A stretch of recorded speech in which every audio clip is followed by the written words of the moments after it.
Kara, cette semaine nous allons aborder la nouvelle paracha de Mishpatim après la réception et la révélation incroyable du mont Sinaï, où Hachem s'est manifesté et a pris l'initiative de nous parler pour nous indiquer quelles étaient ses intentions dans, dans l'existence que nous devons mener dans ce monde. Et il s'est présenté au début à notre Hachem, Pourquoi est-ce qu'il avait besoin de se présenter? Parce qu'effectivement, nos ancêtres étaient comme les Mitzraïm et les Égyptiens, Ovdei Avodah Zara, et qu'ils pensaient que leur libération de cette servitude, ils la devaient soit au Pharaon, soit à qui?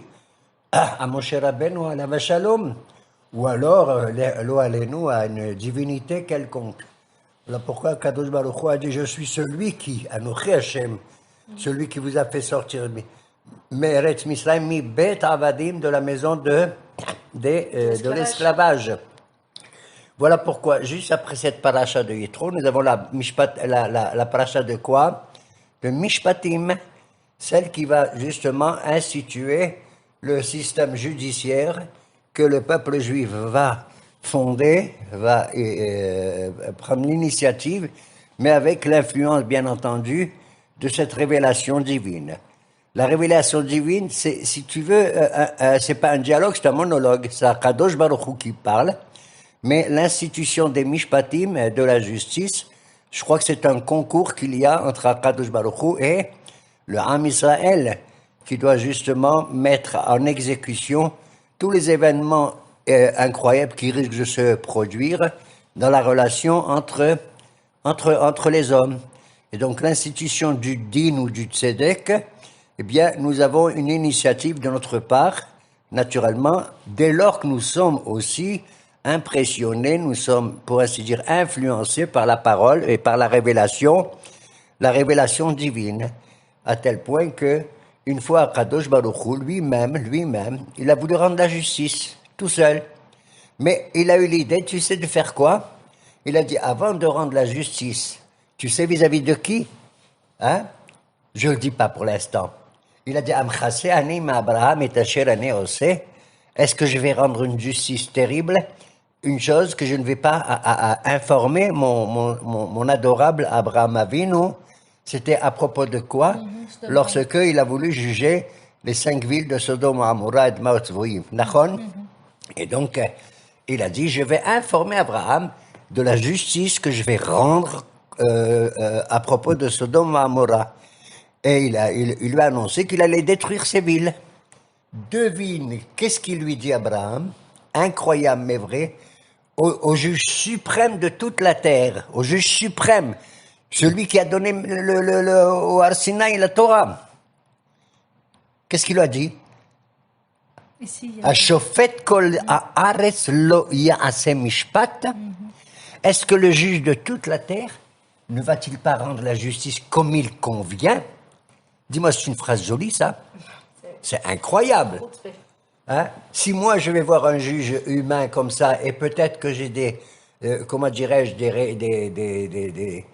remontrances à lui faire, peut-être que c'est possible. Mais quand même, absolument.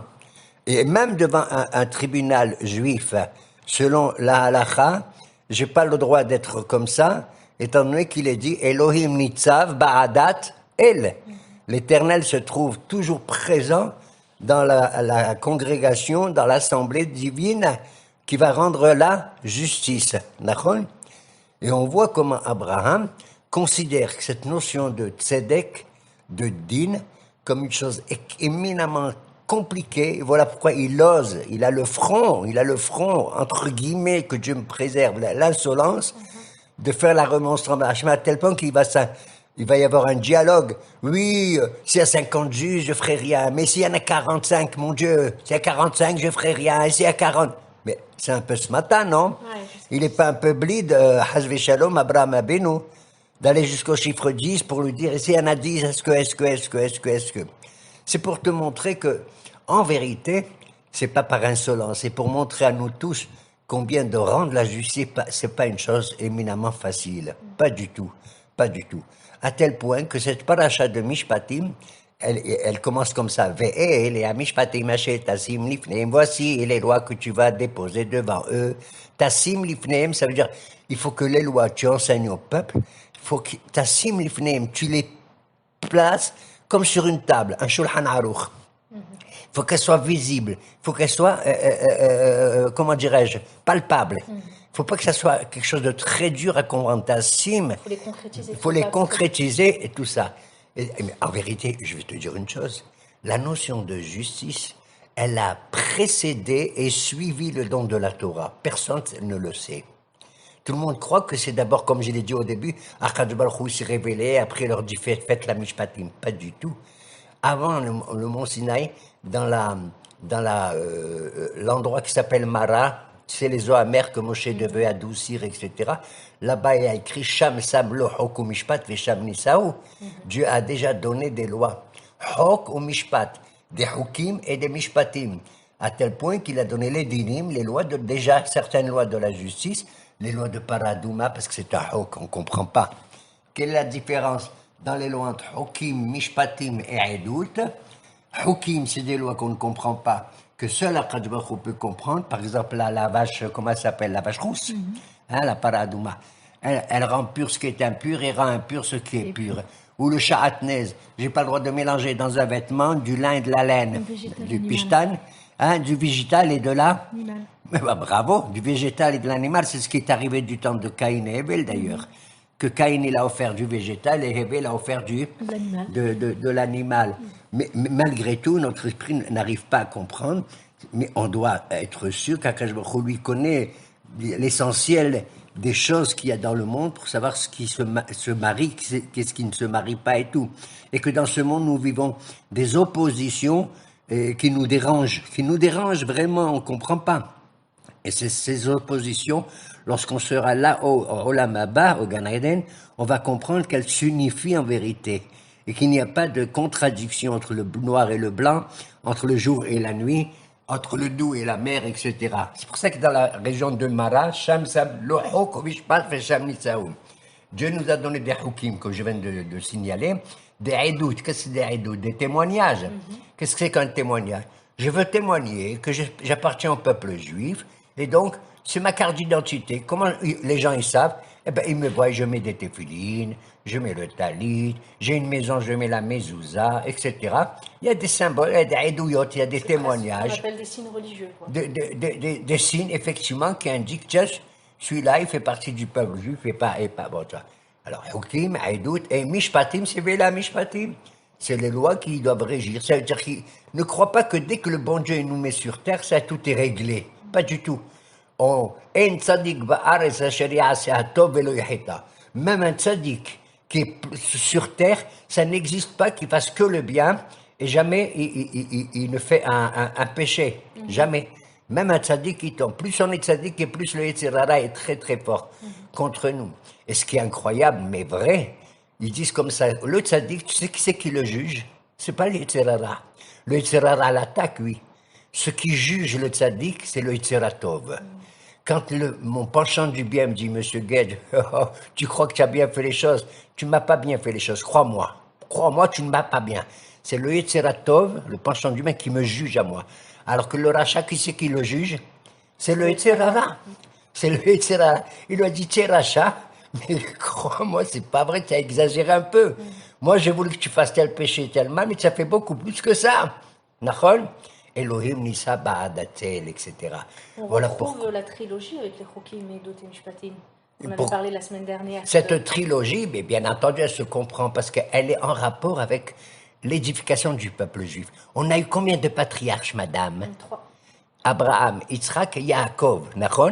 On a eu Abraham, Yitzhak et Yaakov, c'est-à-dire le Hesed, le Din et le Tiferet et le Emet. Il faut que ces trois choses se conjuguent. Voilà pourquoi. Le bon Dieu nous a dit dans les Pirkei Avot, Ha'olam omed ala Torah, ala Avoda, val Gemilut, Hasadim. Mais c'est moi qui ai fait ce monde là-dessus. Maintenant, je demande de vous, pas seulement que le monde soit omed, il faut qu'il soit Qayyam. À la fin de Pirkei Avot, là-bas, il y a écrit, Ve'olam Qayyam, il faut le perpétuer. Le maintenir sur quoi? À la din, à la emet, et à la shalom. Maintenant, si je dis que le monde il repose sur le din, bien entendu, c'est-à-dire la justice, et qui doit justement réparer les problèmes qu'il y a dans nos relations entre moi et mon prochain à tous les niveaux, est-ce que c'est bien de rendre la justice en tant que justice? Le mot din, tu sais ce que ça veut dire din, la vraie traduction à la constantinoise, tu sais ce que ça veut dire din? Din, ça veut dire je tranche. Le din est vrai, il est émet. J'ai tranché. Mais Akadosh Baruch Hu, nos Chachamim disent, attention, si Barmenan, Yerushalayim a été détruite, c'est parce qu'on a été trop tranchant dans le din. On a été trop, on a fait trop, on n'a pas fait l'ifnim mishurat adin. Il faut quand même essayer. Mitzvah she'ase pshara terem ya'ase mishpat. Tu as un problème. Toi, en tant que juge, d'abord, il n'y a pas toi en tant que juge. Il faut qu'il y ait au minimum 3 juges pour des affaires financières, 23 pour une affaire criminelle et 71 pour des affaires nationales, hautement supérieures ou internationales. D'accord? Ok? Alors, ils te disent comme ça, si tu dois juger, effectivement, nous sommes 3. Essayons de faire, c'est les rachetés bot de la paracha de Mishpatim. Comment j'écris Mishpatim? Mem, Shin, Pe, Tet, Yud, Mem, c'est quoi? Mitzvah, Sheyase, Pshara, Terem, Yase, Mishpat. D'accord? Il vaut mieux faire une pshara, c'est-à-dire des concessions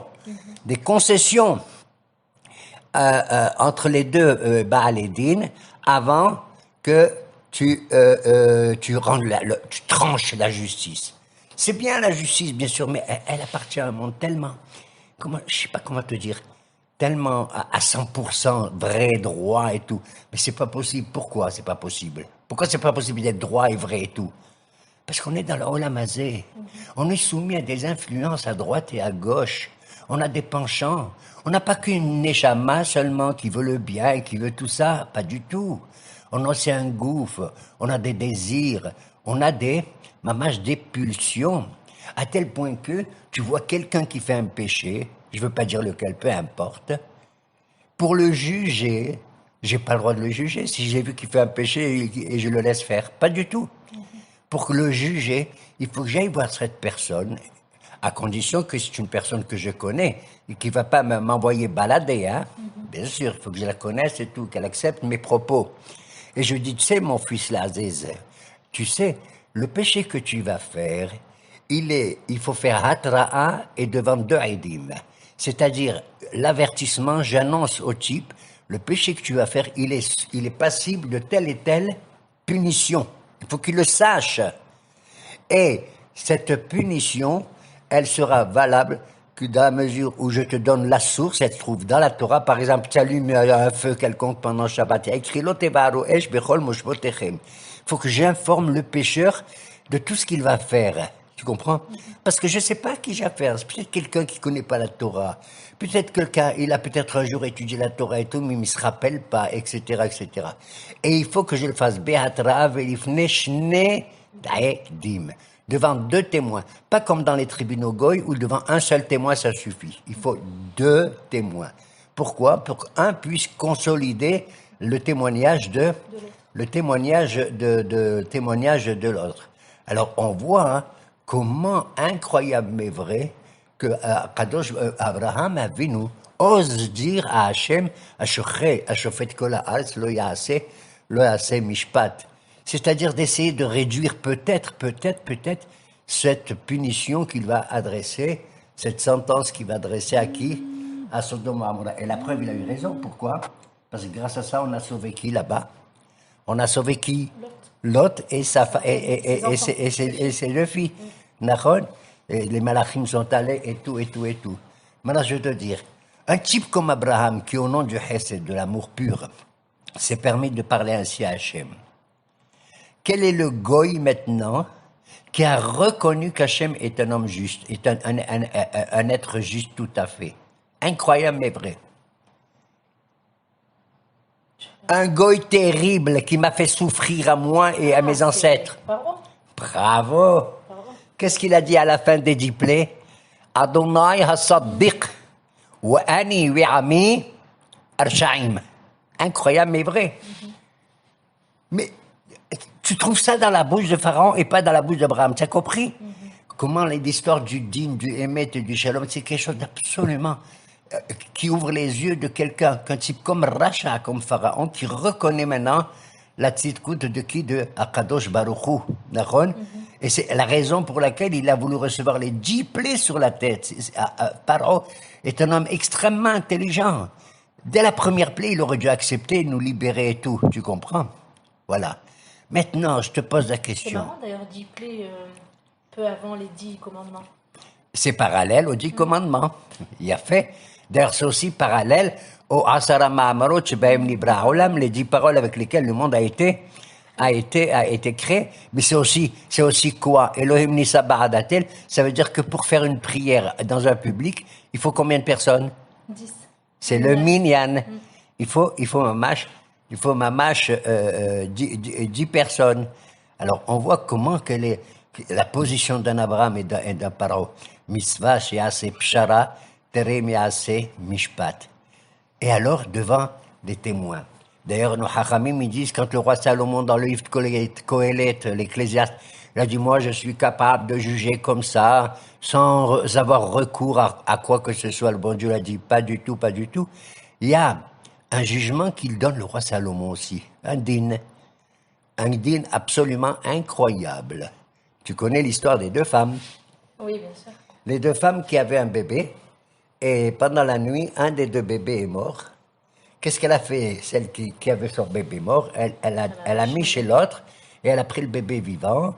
Et le lendemain matin, ils se sont plaints. C'est mon bébé à moi, non, c'est le mien, non, le vivant est à moi, et le mort est à toi, etc. Ils sont allés voir Shlomo Ameler, tu connais comment il a fait? Alors il a dit, toi, madame, tu as dit que c'est ton bébé qui est vivant et le sien est mort. Et toi, madame, tu dis que non, c'est le sien qui est mort et le vivant. D'ailleurs, même déjà la manière dont il a parlé, ça prouve comment il était intelligent. Parce que celle qui dit d'abord vivant et après mort est plus vraie que celle qui dit d'abord mort et après vivant. Tu as compris la différence comme ça. Alors, comment il a rendu la justice, lui? Il a dit, comme apporte un glaive, apportez-moi ce bébé vivant, je vais le couper en 2. Je vais le couper en 2, je donne la moitié à une et la moitié à l'autre.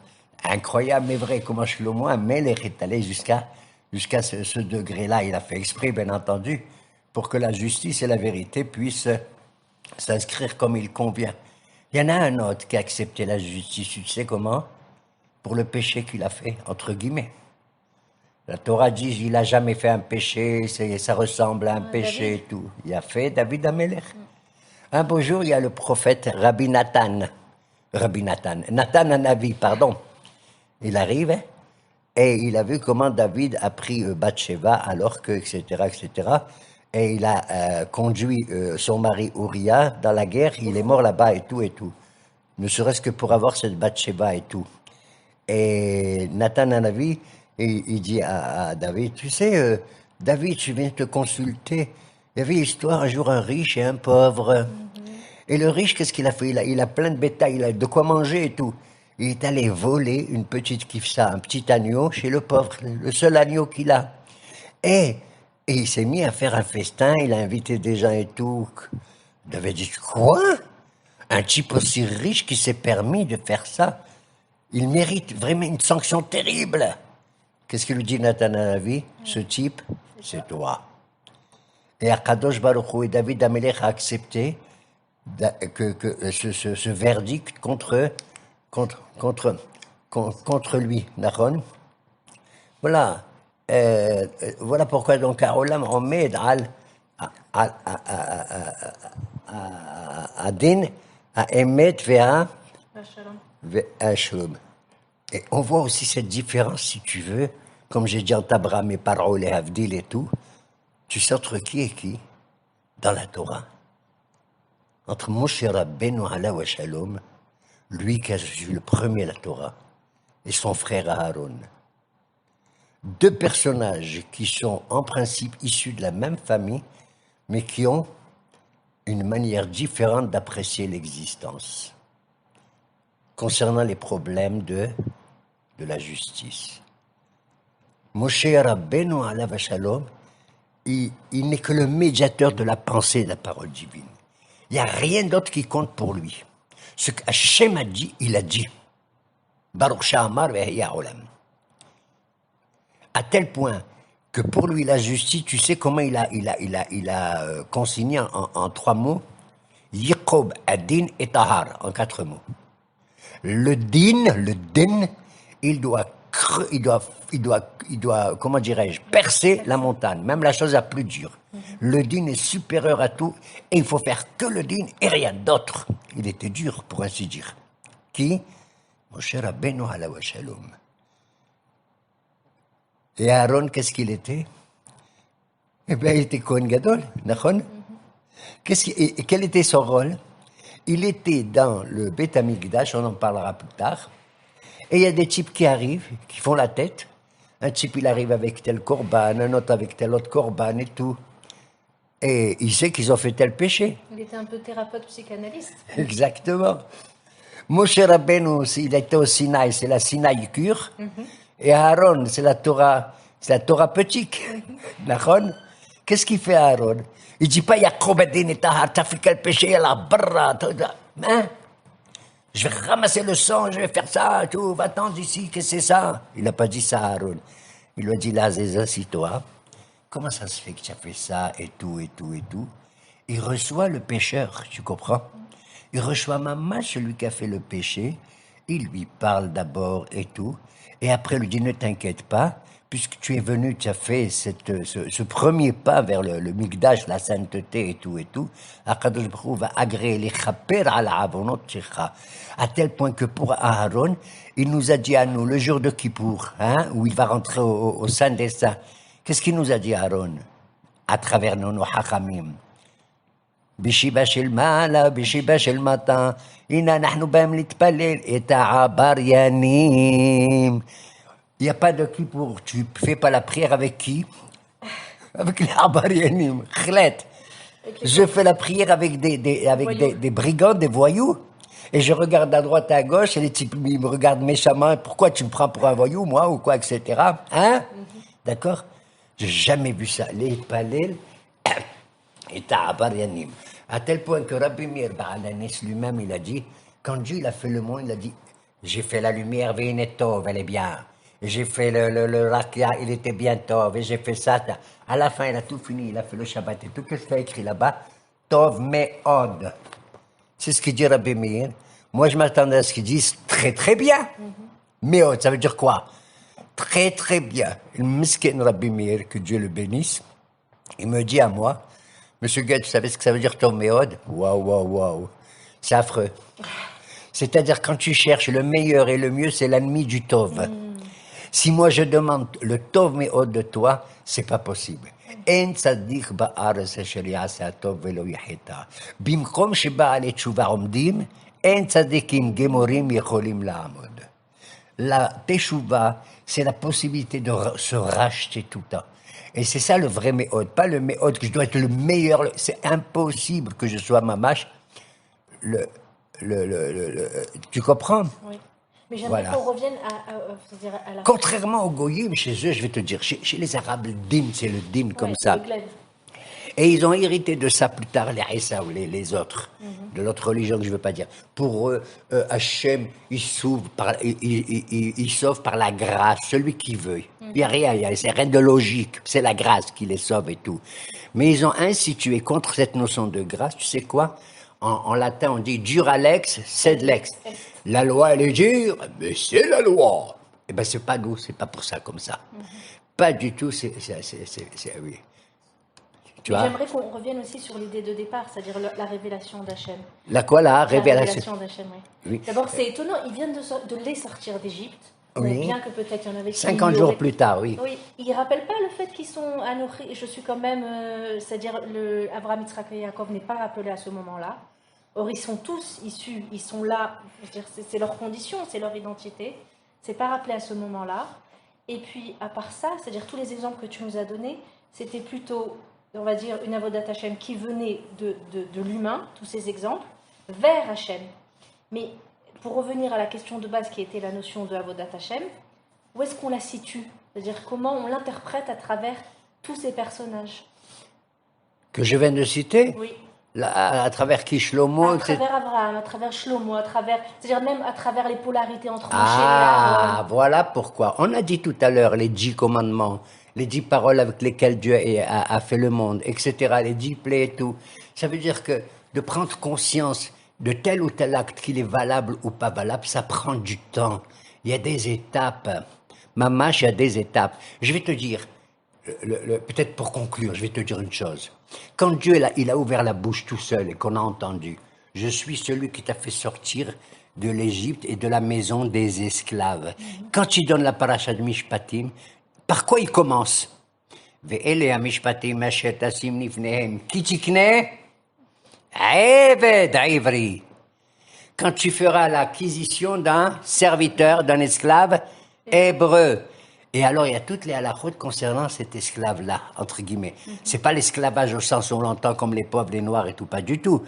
Parce que le serviteur juif, c'est quelqu'un qui est soumis. Étant donné qu'il a volé, il a commis tel ou tel crime, il peut pas le payer, il peut pas le rembourser. Alors, pour rembourser son crime ou son vol ou n'importe quoi, il est tenu de travailler. Par le travail qu'il va faire vis-à-vis de son maître, il va réparer ainsi sa faute. Alors tu vois que Hachem, il dit, je suis ce qui t'a fait sortir de l'esclavage. Vous les Juifs, vous avez connu qu'est-ce que ça veut dire l'esclavage en Égypte.